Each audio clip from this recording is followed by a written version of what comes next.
Pakistan cricket team ने अपना पहला टेस्ट मैच 1952 में खेला। पाकिस्तान क्रिकेट को कुछ 68 बरस हो चुके हैं, लेकिन पाकिस्तान क्रिकेट का फर्स्ट क्लास निज़ाम अब तक मौजूए बहस बना हुआ है। क्रिकेट बोर्ड तब्दील होते हैं, लेकिन पाकिस्तान क्रिकेट के फर्स्ट क्लास निज़ाम पर हमेशा से गुफ्तगू होती रही है। कभी डिपार्टमेंट और रीजन को अलग करने की बात होती है, कभी रीजन को अलग खिलाने की बात होती है। लेकिन मौजूदा क्रिकेट बोर्ड की अगर हम बात करते हैं, जिसके सरबराह एहसान मानी साहब 2014 के आइन के मुताबिक पाकिस्तान क्रिकेट बोर्ड के 3 साल के लिए गवर्निंग बोर्ड के साथ सरबराह मुंतखब हुए, उनकी अगर हम बात करते हैं, वो अब 2014 के मुताबिक पाकिस्तान क्रिकेट बोर्ड के सरबराह बने थे। लेकिन इस वक्त पाकिस्तान क्रिकेट बोर्ड में 2019 का आइन बैनुसूबाई वजारत के नोटिफिकेशन के साथ राइज हो चुका है। लेकिन दूसरी तरफ अगर पाकिस्तान क्रिकेट बोर्ड के गवर्निंग बोर्ड की बात करते हैं तो उस पर बहुत ज़्यादा सवालात हैं, क्योंकि गवर्निंग बोर्ड में डिपार्टमेंट और रीजन के नुमाइंदे मौजूद हैं, जबकि दूसरी तरफ पाकिस्तान क्रिकेट के नए फर्स्ट क्लास सीज़न में रीजन और डिपार्टमेंट की कोई जगह मौजूद नहीं है। एक बार फिर बहस हो रही है, एक बार फिर खिलाड़ियों के रोज़गार के हवाले से सवालात उठ रहे हैं, एक बार फिर पाकिस्तान के फर्स्ट क्लास क्रिकेट को लेकर लोग सरापा एहतजाज हैं। न जाने कब ये बहस ख़त्म होगी कि पाकिस्तान फर्स्ट क्लास क्रिकेट का कोई निज़ाम है भी, या पाकिस्तान फर्स्ट क्लास क्रिकेट के निज़ाम के साथ ये खिलवाड़ होता रहेगा। इस गुफ्तगू के हवाले से आज हमें पाकिस्तान क्रिकेट बोर्ड के गवर्निंग बोर्ड के साबिक रुकन प्रोफेसर एजाज़ फ़ारूकी साहब ज्वाइन कर रहे हैं। सियालकोट रीजन के रुकन गवर्निंग बोर्ड जो कि इस वक्त मुअत्तल हैं, नोमान भट्ट साहब हमें ज्वाइन कर रहे हैं, और उनके साथ तारिक सरवर मीर साहब भावलपुर क्रिकेट के साबिक सरबराह मौजूद हैं। लेकिन गुफ्तगू की शुरुआत प्रोफेसर एजाज़ फ़ारूकी साहब से करना चाहूँगा। एजाज़ फ़ारूकी साहब, माजी में पाकिस्तान क्रिकेट बोर्ड के गवर्निंग बोर्ड में रीजन के डिपार्टमेंट के नुमाइंदे मौजूद होते थे, उनसे मशावरत के साथ पाकिस्तान क्रिकेट बोर्ड के मामलात को आगे चलाया जाता था। मौजूदा क्रिकेट बोर्ड में भी डिपार्टमेंट और रीजन के नुमाइंदे मौजूद हैं, लेकिन पाकिस्तान क्रिकेट 6 टीमों के नए फार्मूले के मुताबिक खेली जा रही है, और यहाँ पर डिपार्टमेंट और रीजन का कोई दूर दूर तक नाम नहीं है। लेकिन पाकिस्तान क्रिकेट बोर्ड के गवर्निंग बोर्ड में डिपार्टमेंट और रीजन के नुमाइंदे मौजूद हैं। क्या आप इसे खुला तजाद नहीं समझते? देखिए, बुनियादी तौर पर तो आपने आपके तमाम प्रोग्रामों में और हर जगह मीडिया पर मैं एक बात कहता हूं कि डिपार्टमेंट के बंद होने से जो क्रिकेट को नुकसान पहुंचा है वो नाकाबिल तलाफी है। अब्दुल हफीज कारदार साहब ने अपने दौर में इस बात पर जोर दिया, डिपार्टमेंट वालों से रिक्वेस्ट की, और उन्होंने अपनी अपनी टीमें तैयार की। ये कोई छोटा मोटा काम नहीं था, बहुत बड़ा काम था, और उसके बुनियाद पर डिपार्टमेंट में लोगों को एम्प्लॉय किया गया। काफी लंबे अरसे, कितना लंबे अरसे तक ये डिपार्टमेंट चलते रहे, लोगों को रोजगार बंधा। हम रीजन्स में प्लेयर्स को तैयार करते हैं और तैयार करके फिर ये डिपार्टमेंट के हवाले कर देते हैं। हमें खुशी होती है कि भाई ठीक है, हमारे पास भी मौजूद है और डिपार्टमेंट मौजूद है, और उनकी रोजी चलती रहती है। तो हर प्लेयर को ये एक चांस होता है कि अगर हम क्रिकेट में आए हैं तो हमारी रोजी का इंतजाम डिपार्टमेंट वाले करेंगे। चलता रहा, सिलसिला चलता रहा।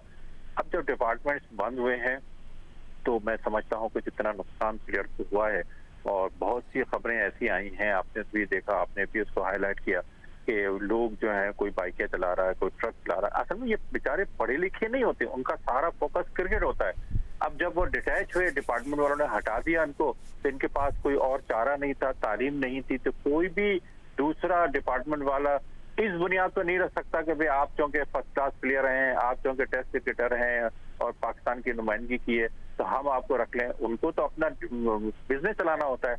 तो ये चीजें ऐसी होती हैं कि जिसमें बहरहाल पीसीबी को फिर देखना चाहिए, और डिपार्टमेंट में जो प्लेयर थे जो बेरोजगार हो गए उसको रिवर्स करना चाहिए। मैं तो बिल्कुल मुतालबा करूंगा कि इस पर सोचा जाए और एक लॉन्ग टर्म प्लानिंग की जाए, क्योंकि इस पर डिपार्टमेंट्स को वापस लाना इतना आसान काम नहीं होगा, और इससे जो नुकसान नजर आ रहा है सामने, इसके आगे असरात पड़ेंगे, और जो प्लेयर मायूसी प्लेयरों में फैलेगी कि हमारे ना होने, हमारे आगे रोजी का कोई इंतजाम नहीं है, तो इसका रिजल्ट ये निकलेगा कि लोग बहुत से पीछे हट जाएंगे, और उसका रिजल्ट ये निकलेगा हमें अच्छे खिलाड़ी जो मिलना चाहिए वो नहीं मिल पाते।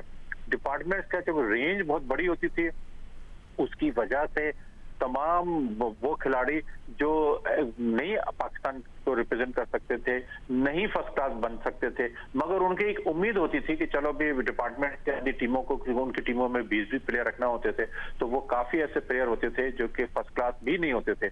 इस उम्मीद पर कि भाई खेलते रहेंगे शायद उनका चांस बन जाएगा फर्स्ट क्लास का, फिर हो सकता है पाकिस्तान का। और ऐसी कई मिसालें हमारे पास मौजूद हैं कि जिसमें प्लेयरों ने डिपार्टमेंट्स की बुनियाद पर अपने को एक्सेल किया और वो साबित किया उन्होंने कि भाई वो अच्छे खिलाड़ी थे, किसी वजह से उनका सिलेक्शन नहीं हो पाया था। तो एक रेंज बहुत बढ़ जाती है आपके पास।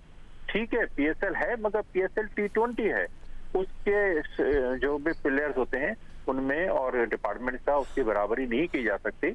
और उसका मतलब ये हुआ कि डिपार्टमेंट की वजह से जो नुकसान हुआ उसको कवर करना भी पीसीबी की जिम्मेदारी है और उनको देखना चाहिए इस चीज को, और कोई ना कोई हल इसका ढूंढना पीसीबी की जिम्मेदारी बनती है। कराची रीजन के साबिक सरबराह सेक्रेटरी प्रोफेसर एजाज फारूकी साहब की यही राय है कि 6 टीमों का जो फार्मूला सामने आया है, पाकिस्तान क्रिकेट बोर्ड को अपने फैसले पर नज़रसानी करनी चाहिए। खिलाड़ियों के जो रोज़गार के मसाइल हैं उनके इदराक के लिए डिपार्टमेंट क्रिकेट की तरफ एक बार फिर देखना चाहिए।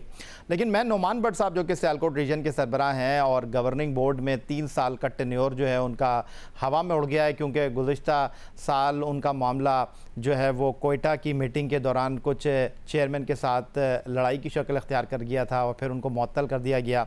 लेकिन उमर अकमल के मामले में जिस तरह पाकिस्तान क्रिकेट बोर्ड मुतहर्रिक रहा और जिस तेज़ी के साथ उनका फैसला सामने आया, नोमान भट्ट का फैसला जो है वो 1 साल से लटका हुआ है।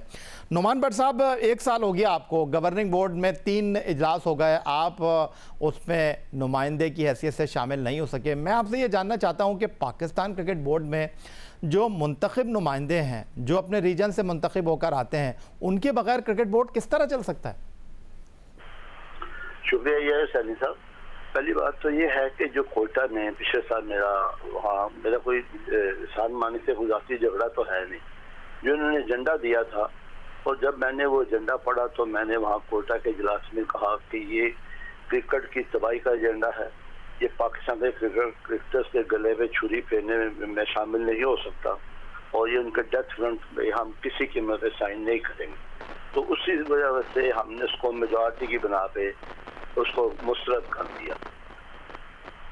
मानी साहब ने फिर मेरे साथ इंतकामी कार्रवाई करते हुए, वो भी नाजायज तरीके से, क्योंकि मैं इलेक्टेड आदमी हूँ, उन्होंने बोर्ड में मेरा दाखिला बंद कर दिया। लेकिन इस वक्त जो सूरत हाल है, उस वक्त से जो सूरत हाल चली आ रही है, बात मेरी जात की बिल्कुल नहीं है, मेरे उहदे की नहीं है। अगर मुझे अब उहदे की लालच होती, अगर मैं रबर स्टैम्प का आदमी होता, अंगूठा छाप बनना होता, तो मैं उन्हें जी हजूर कह देता। मैंने ये बात नहीं की, मुझे पता था क्रिकेट की तबाही हो गई है। आज 1 साल में देखिए पाकिस्तान क्रिकेट तबाह हो गई है, बच्चे रुल गए हैं, क्रिकेट तबाह हो गए, उन्हें को अपना फ्यूचर नजर नहीं आ रहा।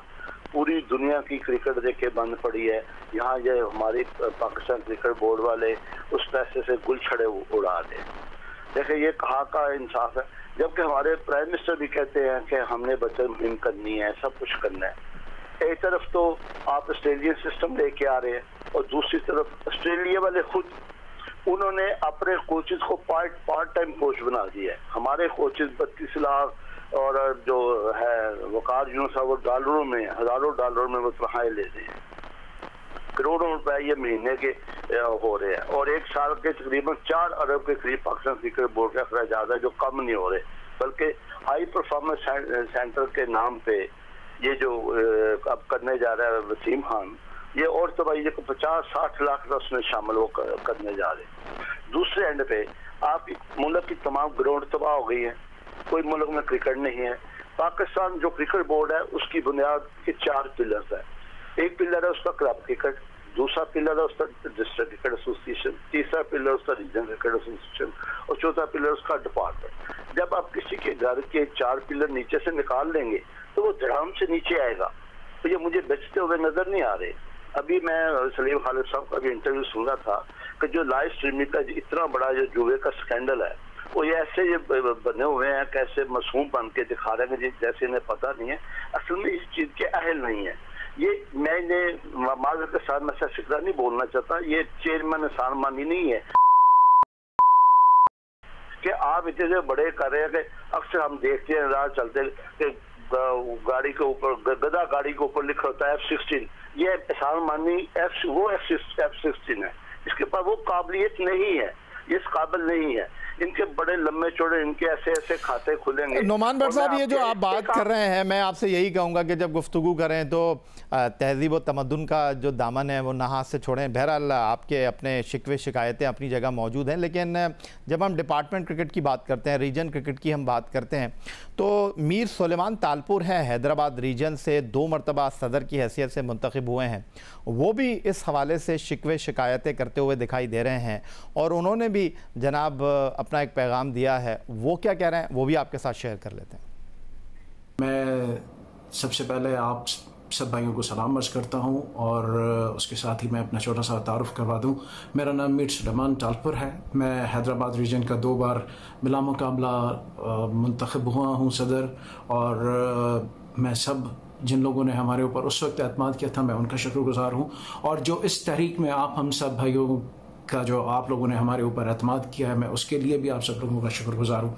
हमारा फ़र्ज़ था, हमारे मीर साहब अली अहमद और मीर साहब रसूल बख्श मेरे बड़े थे जो दोनों सियासी तौर पर भी माशाल्लाह से बहुत एक्टिव रहे। वो हमारे बड़े कहते थे कि भाई हमारा काम है चौकीदारी करना, हमारा काम है चिल्लाते रहना कि जागते रहो, सोना या जागना फिर जो घर का मालिक होता है उसका काम होता है। तो मैंने और तारिक सरवर ने और दूसरे भाइयों ने मिलकर एक कोशिश की कि हम लोग जो है वो चिल्लाते रहे कि भाई जागते रहो, आपके क्रिकेट के हुकूक पर डाका डाला जा रहा है। आप लोगों को एक बाकायदा तौर पर मुनज़्ज़म तरीके से जो एसोसिएशंस हैं उनको और जो असल स्टेक होल्डर्स हैं, जो क्रिकेट के नुमाइंदे हैं, जो क्रिकेट करवाने वाले हैं, जो क्लब चलाने वाले हैं, जो ग्रास रूट लेवल पर क्रिकेट को जिंदा रखे हुए हैं इसके अंदर, और पीसीबी जिस तरीके से उन लोगों को तबाही की तरफ लेकर जा रही है और जो इसके आईनी लेकिन गैर आईनी जो इक़दामात हैं वो किस तरीके से हमारी क्रिकेट को चलकर आगे तबाह करेंगे या तबाह कर रहे हैं, और जो ग्रास रूट लेवल पर अभी क्रिकेट की तबाही हो रही है हम उनके खिलाफ आवाज़ उठाते रहें, हम दोस्तों को बताते रहें, हम दोस्तों को समझाते रहें, हमारा फ़र्ज़ है। और मुझे ये जो तहरीक शुरू हुई है अल्हम्दुलिल्लाह उसके रिस्पॉन्स पर मैं बहुत खुश हूँ और मेरा दिल जो है वो बाग बाग है। अल्लाह हमारे इस चमन को और ज़्यादा बढ़ाए और पीसीबी को अक्ले सलीम दे कि वो ऐसे काम करे जिससे ग्रास रूट क्रिकेट बेहतर हो, ना कि ग्रास रूट क्रिकेट तबाही हो। मेरा आप सब लोगों के वो जो बार बार हम कहते हैं कि क्रिकेट की तबाही हो गई, तो अक्सर व बेशतर लोग कहते हैं कि क्या क्रिकेट की तबाही हुई है। क्रिकेट में इंटरनेशनल तो सब की सब चल रही है, PSL भी हो रहा है, अंडर 19 भी हो रही है, आपके जो है वो जो उन्होंने 6 रीजन्स बनाई हैं वो भी उनके टूर्नामेंट हो रहे हैं। आखिर ऐसी कौन सी क्रिकेट की तबाही करती है? आप सिर्फ ये अंदाजा कर लें कि 1.5 साल के अंदर हैदराबाद शहर में, जिसमें नॉर्मली 6 ग्राउंड्स या 8 ग्राउंड्स के ऊपर एक टूर्नामेंट खत्म होता था तो दूसरा टूर्नामेंट शुरू हो जाता था, हमारे अपने ग्राउंड में 1 साल के अंदर हम लोगों ने 22 टूर्नामेंट भी करवाए हुए हैं। लेकिन हमारे पास क्रिकेट बिल्कुल ठप हो चुकी है। वो इसलिए कि पीसीबी की जो शर्तें हैं वो बिल्कुल नाजायज शर्तें हैं। उसके अलावा जब आप आते हैं क्लब क्रिकेट पर, जिस तरह माशरे की एक इकाई होती है, एक फर्द, उसी तरीके से क्रिकेट की जो जी जनाब, ये मीर सुलेमान तालपुर थे जो 2 बार हैदराबाद क्रिकेट रीजन के सरबराह रहे और इसी गुफ्तगू को मज़ीद आगे बढ़ाते हैं। और तारिक सरवर मीर साहब भी हमारे साथ मौजूद हैं जो भावलपुर रीजन के साबिक सरबराह हैं। तारिक सरवर मीर साहब, आपने प्रोफेसर एजाज फारूकी की गुफ्तगू सुनी, नोमान भट्ट साहब की गुफ्तगू सुनी, मीर सुलेमान तालपुर साहब के शिकवे शिकायतें सुने, आप क्या कहना चाहेंगे? भावलपुर एक ज़माने में ड्रिंग स्टेडियम हुआ करता था, वहाँ पर माजी में पाकिस्तान क्रिकेट खेला है, लेकिन अब भावलपुर से क्रिकेट जब बड़े शहरों का ये हाल है तो वहाँ का हम अंदाज़ा कर सकते हैं। अस्सलाम वालेकुम याया साहब, थैंक यू वेरी मच, आपने मुझे अपने प्रोग्राम में इनवाइट किया। तो मैं आपको थोड़ा सा बता दूं कि पाकिस्तान क्रिकेट बोर्ड जब बना तो उस वक्त से लेके आज के दिन तक पहले chairman Iftikhar Hussain Nawab of Indore से लेके एहसान मानी 34th चेयरमैन जिसे एहसान मानी साहब, इनके बीच 32 लोग और आए जिन्होंने क्रिकेट की खिदमत की। उनमें जस्टिसेस भी थे, जनरल साहबान भी थे, टेक्नोक्रेट्स, ब्यूरोक्रेट्स, सब लोग आए। जैसे हुकूमत तब्दील होती थी तो हर इदारे का सरबराह हुकूमत अपनी मर्जी से लेके आती थी, तो क्रिकेट बोर्ड में भी इसी तरह। मगर तमाम चेयरमैन ने कभी भी ग्रास रूट लेवल पे क्रिकेट को डिस्ट्रॉय नहीं किया। थोड़ी बहुत इंतजामी तब्दीलियों के साथ उन्होंने क्रिकेट बोर्ड को फाल रखा। बड़े बड़े ज़हीन लोग, लेफ्टिनेंट जनरल साहब और नसीम हसन शाह साहब और सारे ना, मगर जब से एहसान मानी साहब आए हैं, इन्होंने पाकिस्तान की क्रिकेट के 72 साला स्ट्रॉन्ग नेटवर्क को डिस्ट्रॉय कर दिया, बिल्कुल खत्म कर दिया, जड़ से उखाड़ दिया। मैं आपको मिसाल दे रहा हूँ, मेरे सामने एक डॉक्यूमेंट पड़ा हुआ है, कायद-ए-आज़म ट्रॉफी 1953-54, उसमें 7 टीमों ने हिस्सा लिया। 1953-54 पहला tournament Quaid-e-Azam trophy, first class Pakistan की हिस्ट्री का। उसमें 2 डिपार्टमेंट की टीमें थी, कंबाइंड सर्विसेज एंड रेलवेज, और 5 सूबाई टीमें थी, जिसमें भावलपुर की टीम भी थी। और आज जब हम 2019-20 में हैं, तो 7 की बजाय हम 6 टीमों से खेलने के लिए जा रहे हैं। इससे बड़ी टेक्निकल करप्शन क्या होगी, आप मुझे ये बताएं। कोई नहीं हो सकती है ये हुसैनी साहब कि 1953 में जब पॉपुलेशन 3-3.5-4 करोड़ थी, तो हम 7 टीमों के साथ हमने आगाज किया क्रिकेट का, और हमारा ये डोमेस्टिक का निज़ाम दुनिया में सबसे बेस्ट था, जो चल रहा था, मगर इसको डिस्ट्रॉय कर दिया गया। इसी सिस्टम के तहत हमने वर्ल्ड कप जीता, T20 जीती, ICC चैंपियंस ट्रॉफी, अंडर-19, कोई इवेंट ऐसा नहीं जो हमने ना जीता हो। अल्हम्दुलिल्लाह हमारे पास सारी ट्रॉफीज हैं, मगर ए से लेके जी तक सारे के सारे सिस्टम को डिस्ट्रॉय कर दिया। यहाँ तक के इंतहाई निचले दर्जे के जो ग्राउंड स्टाफ हैं उनको भी निकाल दिया। ये पहली दफा हो रहा है पाकिस्तान क्रिकेट बोर्ड की हिस्ट्री में कि एक टेक्निकल तरीके से, एक टेक्निकल करप्शन के तरीके से आपने किस तरह क्रिकेट बोर्ड को नुकसान पहुंचाया। हाईएस्ट ऑफिशियल्स मिलियंस में सैलरी ले रहे हैं, और जो ग्राउंड स्टाफ था 244 लोग, उनको निकाल दिया गया। अब एक छोटी सी मिसाल मैं आपको दे रहा हूँ, रमजान मुबारक का महीना है, लोगों के चूल्हे ठंडे हो चुके हैं, हम लोग ग्रास रूट लेवल से आए हुए हैं, हम लोग अपने हाथों से ग्राउंड्स में काम करते हैं, जितने भी रीजन के लोग। 244 ग्राउंड स्टाफ के मुलाजमीन की तनख्वाहें 1 महीने की वसीम खान साहब की तनख्वाह से कम है। ठीक है, बहुत शुक्रिया आपका तारिक सरवर मीर साहब, बहुत शुक्रिया आपका नुमान भट्ट साहब, बहुत शुक्रिया आपका प्रोफेसर एजाज फारूकी साहब, मीर सुलेमान तालपुर साहब की भी सवाले से आपने गुफ्तगू सुनी। लेकिन वक्त हमें फ़िलहाल इस बात की इजाज़त नहीं दे रहा कि इस गुफ्तगू को हम मज़ीद आगे लेकर चलें, लेकिन हम पाकिस्तान क्रिकेट बोर्ड के सरबराह एहसान मानी साहब से भी यही कहेंगे कि वो आएँ और अपना मौक़िफ़ दें। और जो उन पर तनकीद हो रही है कि पाकिस्तान क्रिकेट के निज़ाम को उन्होंने ख़राब किया है, लोगों को बेरोज़गार किया है, वो चीज़ों को ठीक करना चाहते हैं तो आकर इस प्लेटफॉर्म पर इन सवालों के जवाब दे सकते हैं। फ़िलहाल आज के इस प्रोग्राम में इतना ही। आप ट्विटर पर मुझे फॉलो कर सकते हैं, फेसबुक पर हमारा पेज score.geo न्यूज़, और आप हमें ईमेल कर सकते हैं score@geo.tv पर। इस दुआ, इस उम्मीद, इस तवक्को के साथ कि पाकिस्तान में खेल और खिलाड़ी तरक्की करते रहें, सैयद याहिया हुसैनी को स्कोर की पूरी टीम के साथ अगले प्रोग्राम तक के लिए इजाज़त दीजिए। अल्लाह हाफ़िज़।